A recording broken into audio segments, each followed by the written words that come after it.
Timnas Indonesia kena ayam dengan Malaysia. Revolusi Harimau Melaya sudah pun bermula. Aku rasa tim Malaysia tak lama lagi akan main Piala Dunia, guys. Harimau Melaya akan menggegarkan. Mereka juga telah layak masuk ke Piala Dunia 2025 bawah 17 tahun. Maksudnya dah 2 kali mereka masuk ke Piala Dunia bawah 17 tahun tau. Timnas Malaysia semakin tertinggal jauh oleh Timnas Indonesia. Saat ini Timnas U17 Indonesia sudah lolos ke Piala Dunia untuk kedua kalinya, sedangkan Piala Dunia bagi Timnas Malaysia nampaknya masih sebatas mimpi. Pencapaian yang membanggakan ini langsung menggelar sorotan netizen Malaysia yang tampaknya terlihat iri karena timnasnya tak sanggup mengejar pencapaian Timnas Indonesia yang semakin terbang tinggi. Bahkan pelatih Malaysia sampai merendahkan timnasnya sendiri dan membandingkan dengan pencapaian Timnas Indonesia.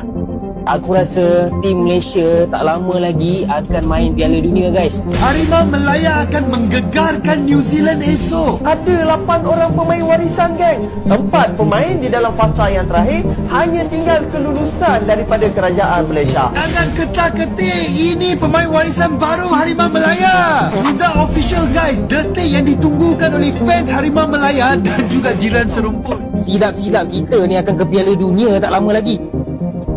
Berita buruk, geng. Max Vigil gagal jadi pemain Harimau Melaya. Berita buruk, guys. George Brownhill bukan pemain warisan Malaysia. Aduh, kita kena tipu lagi. Ferdy Drift tak ada darah Malaysia. Apa benda ni, weh? Hari tu Indonesia kalahkan Korea 1-0. Semalam Indonesia kalahkan pasukan Arab Yaman 4-1 sekaligus membawa mereka mara ke suku akhir Piala Asia bawah 17 tahun. Bukan tu je, mereka juga telah layak masuk ke Piala Dunia 2025 bawah 17 tahun. Maksudnya dah 2 kali mereka masuk ke Piala Dunia bawah 17 tahun tau. Kejutan dan kejayaan ini dibuat oleh pemain tempatan mereka, tahu tak? Bukan warisan, bukan naturalisasi. Saya bukan nak sanjung sangat Indonesia ni, tetapi saya nak jadikan Indonesia ni sebagai contoh teladan untuk kita.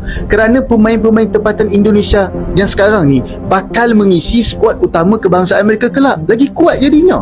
Pernah tak pasukan kita masuk ke Piala Dunia bawah 17 tahun? Kalau tak pernah, ini saatnya untuk kita benar-benar fokus pada akar umbi. Dalam masa kita membawa lebih ramai pemain warisan dan naturalisasi memperkasakan pasukan kebangsaan, kita juga wajib menggandakan usaha memperkasakan pemain tempatan sejak di bangku sekolah. Apapun tahniah Indonesia.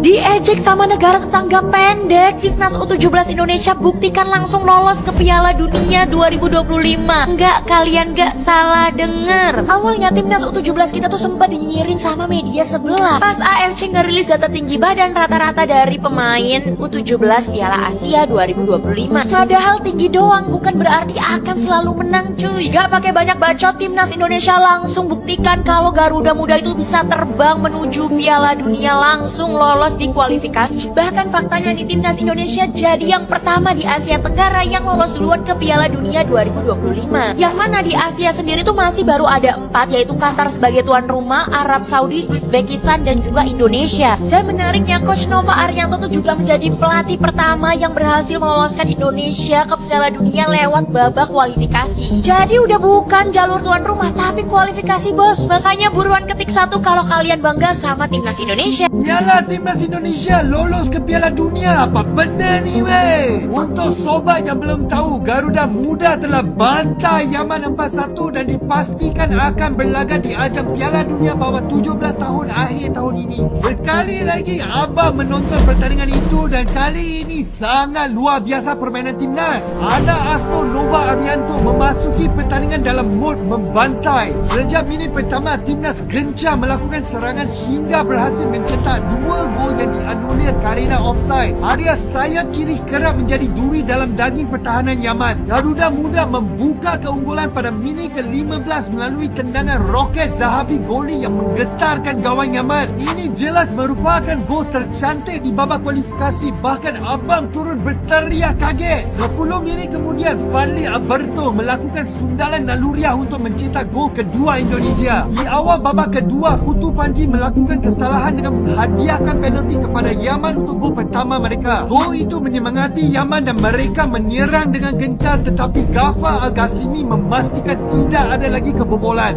Evendra kembali menjadi hero timnas saat ia mencetak 2 gol berturut-turut melalui tendangan penalti dan juga counter attack. Setelah itu Garuda Muda terus tampil apik hingga laga usai. Timnas Indonesia hanya perlu bermain imbang dengan Afghanistan untuk mempertahankan puncak klasemen grup C setelah ini. Jujur saja abang tumpang gembira dan semoga ini memberikan dorongan kepada tim senior untuk mengikuti jejak Garuda Muda menuju ke Piala Dunia. Selamat dan sekali lagi teruskan menyala sang Garuda. Kadang-kadang kita ni di Malaysia ni, kita tak suka terima kenyataan. Kita selalu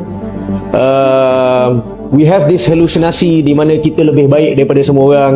Kita Brazil, kita adalah Argentina. Apabila pasukan kebangsaan kalah, kita tidak boleh terima. Bersedia timnas Indonesia kena ayam dengan Malaysia. Revolusi Harimau Melaya sudah pun bermula. Baru-baru ni TMJ dah share dah dia punya plan untuk nak reveal balik FAM dan juga skuad Harimau Melaya. TMJ merupakan salah seorang individu utama dalam proses reveal Harimau Melaya. Paul Martin yang kurang perform tu akan digantikan dengan jurulatih yang lebih power. Anak buah Hanch Postecoglou, Peter Klamoski akan jadi ketua jurulatih Malaysia. Fan-fan Indonesia, dengar sini, Peter Klamoski akan bawa Malaysia pergi ke Piala Dunia. And bukan itu je, FM telah melantik bekas ketua jurulatih Kedah iaitu Nafuzi Zain untuk melantik skuad bawah 23 Malaysia. So kalau korang nak tahu, Nafuzi Zain merupakan salah seorang jurulatih tempatan yang mempunyai karakter dan juga taktikal yang agak bagus. So peranan Nafuzi Zain dalam skuad under 23 tahun Malaysia adalah untuk membawa bakat-bakat muda masuk ke dalam skuad senior. Fan-fan Indonesia dan juga fan Malaysia, ini baru episod pertama reveal Malaysia. Hey, ada banyak lagi episod yang korang kena tengok, so make sure stay tune, okay? Memang bapak tak sabar aku nak tengok Malaysia jadi power balik, lepas tu ayamkan tim-tim lain dekat Asia. Timnas Indonesia lolos ke Piala Dunia U17, pelatih Malaysia hina timnasnya sendiri. Jadi berita Indonesia lolos ke Piala Dunia U17 itu sudah menyebar kemana-mana sampai ke negeri jiran Malaysia. Nah, salah satu media olahraga terbesar di Malaysia, Makan Bola, itu mewawancarai pelatih timnas U17 Malaysia, Sulaiman Husin. Ditanya tuh di dalam wawancara, bagaimana pendapat pelatih terhadap kelolosan timnas Indonesia ke Piala Dunia dibandingkan dengan Malaysia yang Piala Asia ini aja nggak lolos.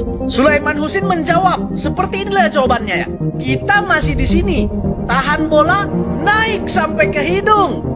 Jadi kalau diucapkan dengan logat dan bahasa Melayu kurang lebih seperti ini. Piala Dunia konon, Piala Dunia konon. Kita masih di sini, tahan bola sampai ke hidung.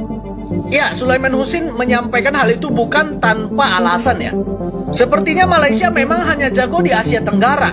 2023 Malaysia itu lolos ke Piala Asia setelah dikualifikasi membantai timnas Indonesia 5-1. Tetapi di Piala Asia justru Malaysia terbantai oleh Yaman 4-0. Jadi sepertinya sangat sulit untuk Malaysia lolos ke Piala Dunia dari jalur kualifikasi karena mereka nahan bola masih sampai ke hidung. Salam Dimati. Begitulah fans Malaysia yang berangan-angan terlalu tinggi untuk mengejar pencapaian timnas Indonesia, namun yang terjadi justru mereka semakin tertinggal dan hanya bisa iri dengan timnas Garuda. Bagaimana pendapatmu mengenai ini sob? Tulis di komentar.